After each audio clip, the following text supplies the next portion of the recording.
குர்ஆனுக்கு எதிராக சவால் விடுறான், இவன் லேசுப்பட்ட ஆள் இல்லைன்னு சொல்லிட்டு. அப்புறம் பார்த்தோம்னு சொன்னால் மும்பையில் மகாராஷ்டிராவில் வந்து உள்ளாட்சி மாநகராட்சி தேர்தல் நடக்கிறது.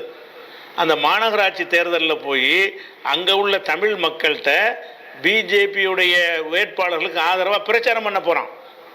இவன் எப்படிப்பட்ட ஆளுங்கிறது விளங்கிக்கணும். நீங்கள் எல்லா மதத்தும் பொதுவான ஆள், இன்றைக்கி அது நான் இதுலேயும் சேராத ஆளுன்னு காட்டினானே. இன்றைக்கி உள்ள நிலைமை வந்து எல்லோரும் தெரிஞ்சு வச்சு இவன் காவிங்கிறது. இடைப்பட்ட காலத்தில் நடித்தான் பாருங்கள், அதெல்லாம் அதுக்கு முந்தின காலம். இது நடிக்கிறதுக்கு முன்னாடி உள்ள காலத்தில் பச்சையாக டிக்ளேர் பண்ணான். பச்சையாக மோடி சிறந்த ஆட்சின்னா பச்சையாக அதுக்கு வந்து பிரச்சாரம் பண்ணான். பிரச்சாரம் பண்ணதை பற்றி ஒரு ஊடகவியலாளர் கூட அவன்கிட்ட நேரலையில் கேட்பார், ஒரு நேர்காணலில் கேட்பார், சொல்கிற பதிலை பாருங்கள். எதிராக விமர்சனங்களில் ஒரு விமர்சனமாக முன்வைக்கப்படுறது, நீங்கள் மும்பைக்கு சென்று பாரதிய ஜனதா கட்சி வேட்பாளர்களுக்கு ஆதரவு கேட்டவர், பரப்புரை செய்தவர், இன்றைக்கு அவர்களுடைய பின்னணியில் தான் இந்த விஷயங்கள்லாம் நடக்குது. அது ஒரு பைத்தியக்காரத்தனம்.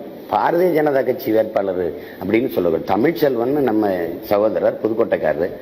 அங்கே வந்து அவர் போட்டிடுறாரு. அவர் பிஜேபியோடைய வேட்பாளர்.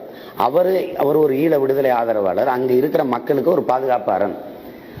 அங்கே போய் என்னுடைய மேடையில் அவங்க கட்டியிருந்த கொடியெல்லாம் எடுத்துட்டாங்க. என்னுடைய மேடையில் அவரை ஏற்றி இவருக்கு வாக்கு செலுத்துங்க. புகைப்படங்கள்ல அவங்களுடைய கொடி, அவர்களுடைய கட்சி, அவர்களுடைய பின்னணியோட தான் புகைப்படங்கள்லாம் இன்னைக்கு இருக்கு. அதையெல்லாம் இன்னைக்கு திரும்ப மறுபதிப்பு செய்து வலைதளங்கள்ல அதை மறுக்க முடியாது. வந்து பாரதிய ஜனதா தமிழ்ச்செல்வன் மட்டுமல்ல, மற்ற வேட்பாளர்களுக்கும் நீங்க அங்க எங்கெங்க போனீங்கிற வரைக்கும் டீடைல்ஸ் போறாங்க. நீங்க உங்க பரப்புரை நடந்திருக்கிறது.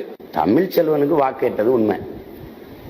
அது சும்மா ஏதாவது சொல்லிட்டு இருப்பாங்க. கூடுதலாக அந்த என்னென்ன தொகுதிகள் நான் வேணா பட்டியல் சொல்றேன், எங்கெல்லாம் நீங்க கூட போனீங்க அப்படின்னு சொல்லி அதுவும் இருந்திருக்கிறதுங்கிறதுனால இப்போ வந்து இந்த செய்தியை யாரை நோக்கி கேள்வி எழுப்பணுமோ அதிகாரத்தில் இருக்கவங்களால தான் இன்னைக்கு ஒரு முடிவு கொடுக்க முடியும். ஆனால் அதை அப்ப பிஜேபி மேடையில பேசுனதுக்கு ஆதாரம் வச்சிருக்காங்க. அந்த ஆதாரம் கூட என்கிட்ட இருக்கிறது.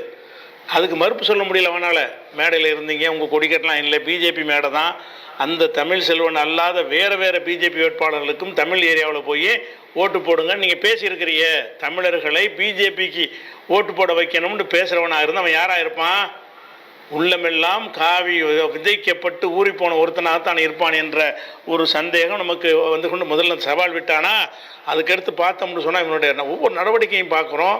அப்படியே முஸ்லீம்களை யார் ஒழிக்க நினைக்கிறான்னு அவனுடைய எல்லாம் நெருக்கமாக இருக்கிறார், அவங்களை ஆதரித்து பேசுகிறார் என்ற அளவுக்கு வருகிறது.